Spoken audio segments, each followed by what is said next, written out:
नमस्कार है जी सभी को एक और नई वीडियो में। आज बात करेंगे हम लोग उस ईसीजी के बारे में। जो ईसीजी है उसमें बहुत सारी ऐसी चीज़ें आती हैं, उसमें से एक जो आज बात हम डिस्कस करने जा रहे हैं उसके बारे में बताना जा रहा हूं, क्योंकि लोग ज़्यादा घबरा जाते हैं, डॉक्टरों को भी समझने में दिक्कत हो जाती है जो नए फ्रेशर डॉक्टर आते हैं। आज बात करेंगे जो left and right blood blockage दिखाया जाता है, बंडल ब्लॉक्स उसमें लिखा होता है, और ब्लड ब्लॉक बंडल ब्लॉक्स ऐसे लिखा होता है, कोई ईसीजी में डिफरेंट लिखा होता है। और उसको लेके और ईसीजी जब देखते हैं डॉक्टर तो वो ये बताने लग जाते हैं कई बार डॉक्टर की यार ब्लॉकेज है। ऐसा कुछ नहीं है। ये एक जब ऑक्सीजन हमारे हार्ट तक नहीं पहुंचती है, कई हिस्सों तक ऑक्सीजन नहीं पहुंचती है, वहाँ जो हमारे हार्ट में करंट चल रहा होता है उसमें डिस्टर्बिंग आ जाती है। जब वो कम हो जाता है तो तब ये दिक्कत होती है। इससे घबराने वाली कोई दिक्कत नहीं है, कोई ऐसी इसकी मेडिसिन की ज़रूरत नहीं है। सिर्फ अपना कैस्ट्रोल और ट्राइग्लिसराइड पे ध्यान दीजिए, और उसके लिए आपको क्या करना है, अपने खान पान में थोड़ा चेंजेस करना होगा। बाकी ये रिस्क कहाँ तक है, ये 5 से 10% लोगों को रिस्क है। वो होते हैं जिनकी उम्र ज़्यादा है, जहाँ किसी को हार्ट अटैक आ चुका है, उनको दिक्कत है, उनका हार्ट की पंपिंग सही नहीं है। उसके बाद डायग्नोस किया जाता है, अगर इको में उनकी पंपिंग सही नहीं आती है तो कई बार क्या हो जाता है कि पेशेंट को पेसमेकर भी लगाना पड़ जाता है। अगर आपकी उम्र यंग है तो उसमें दिक्कत आ रही है तो ऐसी घबराने वाली दिक्कत नहीं है, फिर भी आप डायग्नोस के लिए डॉक्टर को बोलिए और इको करवाई लीजिए अपनी, क्योंकि ये बीमारी आगे जाके बढ़ सकती है और बीमारियों को न्योता दे सकती है कि हार्ट की और बीमारियां लग सकती हैं, अलग अलग तरह के आपके वॉल्व खराब हो सकते हैं, कई तरह की ऐसी दिक्कतें होती हैं। मगर 90% इसमें इतनी एक जल्दबाजी वाली बात नहीं होती है कि आपको भागना पड़ जाए, कोई स्टंट डालने की दिक्कत आ जाए, आप भाग जाएं, पता नहीं क्या हो गया वो हो गया, ऐसा कुछ नहीं है। तो ये एक ईसीजी में आने वाली बीमारी है जिसके बारे में मैं आपको से बात कर रहा हूँ। तो हार्ट तक जो करंट है वो इसमें आगे नहीं पहुंचता है, इस वजह से दिक्कत शुरू हो जाती है। पंपिंग की वजह से भी ये प्रॉब्लम उसमें शो करता है, कई बार हार्ट बीट कम हो जाती है, उसमें दिक्कत आ जाती है। तो बहुत से ऐसे 5 से 10% पेशेंट होते हैं, उनमें से भी 2% पेशेंट ऐसे आ जाते हैं उनको जरूरत पड़ती है आगे जाके डायग्नोस करके पेसमेकर डालने की। पेसमेकर क्या होता है, वो आपकी हार्ट के करंट पहुंचाता है और पूरा वो आपने की जो हार्ट बीट लो होती है जिनकी, और जहाँ जिनकी टाइमिंग बहुत दूर होती है, हार्ट पंप कर रहा है, जब जिसकी धड़कन की टाइमिंग दूर हो जाती है, जैसे कि वो एक स्पीड पे धड़कता है हमारा हार्ट दिल जो होता है, मैं दिल की बात कर रहा हूँ, आपको इजी समझ आ जाएगा। जो दिल हमारा धड़कता है उसमें जो स्पेस है, उसमें जो समय है धड़कन का, वो ऊपर नीचे होता है और कम हो जाता है। उससे क्या होता है कि पेसमेकर लगाने की जरूरत पड़ जाती है उसी % लोगों को, 1 या 2% को। तो आप भागिए मत एकदम से, और इसमें प्रिकॉशन लेने की किनको जरूरत है, जैसे पेशेंट बीपी पेशेंट है, शुगर पेशेंट है, जहाँ उनको पहले कोई हार्ट अटैक आ चुका है, जहाँ हार्ट फेलियर की तरफ वो जा चुके हैं पहले, उनको वरी करने की ज़रूरत है। वो अपना डायग्नोस करवाएं, आगे से आगे जो भी डॉक्टर आपको बोलता है उस पर ध्यान आपको देना जरूरी है।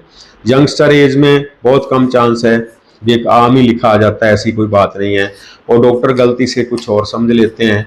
जैसे कि कोई MBBS नया आया, फ्रेशर आया, जहाँ किसी को ECG नहीं देखना आता है, तो वो गलत सिस्टम, गलत ध्यान उनका, गलत उसका ट्रांसलेट कर लेते हैं, तो पेशेंट एकदम से घबरा के हॉस्पिटलों की तरफ भागने लग जाता है।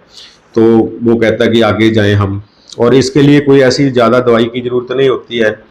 तो जो बुजुर्ग है उनमें जब दिक्कत आती है तो उनको एक जो हार्ट की मेडिसिन दी जाती है, कुछ खून पतले वाली दवाई दी जाती है, कोलेस्ट्रॉल कम करने वाली दवाई दी जाती है। इसमें आप अगर आप में मोटापा है तो उसको कंट्रोल करना है आपने, सबसे बड़ी बात है। और अपना जो कोलेस्ट्रॉल है, ट्राइग्लिसराइड है, लिपिड प्रोफाइल प्रॉपर आप चेक कराते रहिए अपनी, और उसको कंट्रोल में रखना बिल्कुल बहुत ज़रूरी है। तो आपको कोई इतनी बड़ी दिक्कत होगी नहीं कभी भी। और इसमें कुछ मेडिसिन बीटा ब्लॉकर्स दी जाती है, जैसे एज में पेशेंट है, काफ़ी एज है और ऐसा भी लगता है भी इसमें स्टंट नहीं डल सकता है, इसमें इको में ब्लॉकेज आ रही है उसके, तो उसको बीटा ब्लॉकर्स मेडिसिन दी जाती है। और 5 से 10% लोगों को ही है जिसको ज़रूरत पड़ती है। मरीज अगर उम्र उसकी 80 से ऊपर हो चुकी है तो पता है कि अब इसका कुछ हो नहीं सकता, मेडिसिन पे चलाना पड़ेगा, तो डॉक्टर उसको खून पतले की मेडिसिन देता है, हार्ट बीटा ब्लॉकर्स मेडिसिन देता है।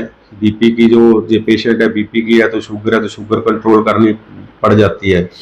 तो इससे होता क्या है, इस बीमारी से आगे जाके आपको एक ही दिक्कत होती है कि अगर आपके वॉल्व खराब हो सकते हैं, वॉल्व में दिक्कत हो सकती है, फिर उसके बाद उसको क्या होता है कि उसकी सर्जरी तक भी पेशेंट चला जाता है कई बार। तो कृपया कभी भी ईसीजी में ऐसी छोटी दिक्कत आए, आगे भी ईसीजी के बारे में काफ़ी अपने बातचीत करेंगे, ईसीजी में क्या आता है तो आपको क्या करना है, ईसीजी के बारे में काफ़ी वीडियो बनाएंगे, तो बहुत से लोगों को हेल्प मिलेगी, डॉक्टर्स को हेल्प मिलेगी समझने के लिए इस चीज़ को। तो आपको इस चीज़ का ध्यान रखना है, अपने खान पीन का ध्यान रखें, कोई ऐसी घबराने वाली बात नहीं है। बड़े हॉस्पिटल दरअसल आपको डरा देते हैं, उनका बिजनेस है, कह देते हैं कि अभी तो यार इनको तो अटैक आ सकता है कभी भी, तो इनको तो कल तक अटैक आ जाएगा। तो कब जब मरीज बोलता है कि मेरे पास तो पैसे नहीं है जी, मैं तो 5 दिन बाद ही आ सकता हूँ, मेरे पैसे लेके ये वो, कहते कोई बात नहीं, बाद में आ जाना 5 दिन। जो डॉक्टर बोल रहा है कि कल आपको अटैक आ रहा है, वो बाद में 5 दिन के लिए मान जाता है। तो आप मेरी बात को समझ ही रहे होंगे कैसे बिजनेस बना रखे हैं इन हॉस्पिटल वालों ने, और बड़े बड़े हॉस्पिटलों में यही आपसे होता है। बहुत सारी ऐसी बातें हमें अभी करी नहीं है हॉस्पिटलों के बारे में, इसलिए क्योंकि मेरे को प्रेशर भी किया जाता है कि मत करें, क्योंकि आपको पता है भी जो कि बंदा सच बोलेगा, कोई बात करेगा तो उसका अंजाम क्या होता है आप समझते ही हो। क्योंकि इसके पीछे बहुत बड़ी बड़ी कंपनियां, बहुत बड़े बड़े पीछे जो पॉलिटिकल पार्टीज खड़ी है इसके पीछे, जो हमारा मेडिकल सिस्टम है क्यों सही नहीं हो रहा है। हमारे पास पैसे की कमी नहीं है, अभी मेडिकल कॉलेज बनने शुरू हो गए हैं हर डिस्ट्रिक्ट में, और हमारे सरकारी हॉस्पिटल है, इनका सिस्टम सुधर क्यों नहीं रहा है। इसीलिए नहीं सुधर रहा है कि वो जो बड़े बड़े कॉरपोरेट पार्टियां हैं, बड़ी बड़ी पार्टियां फंड देती हैं पॉलिटिकल पार्टी को, वो नहीं चाहती हैं कि ये चीज़ सुधरे। ये चीज़ सुधर जाएगी तो फिर सरकारी को छोड़ के प्राइवेट हॉस्पिटल में कौन जाएगा। इस वजह से ये हमारा जो हिंदुस्तान का सिस्टम है ये ऐसे बिगड़ा हुआ है। तो हर जगह पे कमीशन, हर जगह पे मुर्दे में कमीशन, हर जगह पेशेंट को लेके जाओ उसमें कमीशन, यही सारे काम किए जाते हैं। और क्या है कि एक या डॉक्टर की भी मजबूरी बन जाती है, हॉस्पिटल की मजबूरी बन जाती है, क्योंकि जो हमारे समाज का बाना ताना ऐसा बुना गया है कि उसको आप बाहर आओगे तो आप काम नहीं कर पाओगे, अगर उसके अंदर रहोगे तभी आप अपना काम कर पाओगे, तभी आप पेशेंट तक पहुंच पाओगे। क्योंकि जहाँ पे पेशेंट को डॉक्टर जो शुरुआती डॉक्टर होता है वो कहेगा इस हॉस्पिटल ले जाओ, तो वो वहाँ ले जाएंगे। वहाँ वो हॉस्पिटल डॉक्टर के साथ सिस्टम अपना सही नहीं रखेगा, नहीं पैसा देगा, नहीं उससे कमीशन देगा, तो वो पेशेंट है दूसरे हॉस्पिटल भेज देगा, क्योंकि ये सिस्टम ही इतना बिगड़ चुका है। इसको सुलझाना, इसको बहुत मुश्किल है, इस पे ध्यान देना बड़ा मुश्किल है। क्या करें, इसको कैसे सुधारें।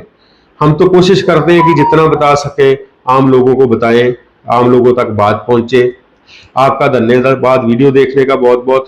मिलते हैं एक नई वीडियो में और उसमें डिस्कस करेंगे और कई बातें ईसीजी के बारे में और कई बीमारियों के बारे में। जैसे मैं वीडियो बनाता रहता हूँ, सिर्फ मैं वीडियो इसलिए बनाता हूँ कि मेरी थोड़ी सी और दिक्कत वीडियो में आपको नज़र आती होगी हर वीडियो में, क्योंकि मेरी जो जुबान है वो फिसल जाती है, क्योंकि इसके थोड़ा सा 10% पैरालाइज ब्रेन का आया था।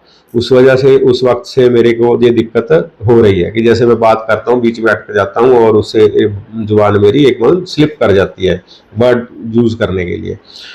तो इससे क्या है कि आप थोड़ा सा अपनी सेहत का ध्यान रखें। आप बड़े हॉस्पिटल जाओगे आपका पैसा ज़्यादा लगेगा, छोटे हॉस्पिटल जो आपके घर के पास सारी सुविधा है तो वहाँ पे आप इलाज कराइए, हर बार मेरा यही कहना होता है। बहुत धन्यवाद आपका वीडियो देखने का। मिलते हैं एक नई वीडियो में।